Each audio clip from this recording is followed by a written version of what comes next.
చరిత్రను మలుపు తిప్పిన దీక్ష.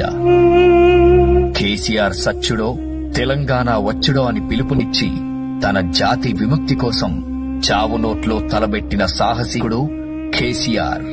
కేసీఆర్ శవయాత్రన, తెలంగాణ జైత్రయాత్రన అంటూ ఋషిలా, తపస్విలా, మహాయోగిలా సాగించాడు దీక్ష. కేసీఆర్ ఆమరణ దీక్ష ఊర్లను ఉరకలెత్తించింది, పట్టణాలను పరవళ్లు తొక్కించింది, యూనివర్సిటీ ప్రాంగణాలను ఉర్రూతలూగించింది. గుడిని, బడిని, మడిని జై తెలంగాణ నినాదంతో ఏకం చేసింది. ఆరోగ్యం క్షీణించిన, ప్రాణాలకే ప్రమాదమని తెలిసినా, ఎందరూ బతిమిలాడినా, విన్నవించుకున్నా కూడా వెనక్కి మాత్రం తగ్గలేదు. ఆత్మగౌరవ విశ్వరూపం చూసి, కేసీఆర్ పట్టుదల చూసి పార్లమెంట్లో ప్రకంపనలొచ్చాయి. ఢిల్లీ దిచ్చింది.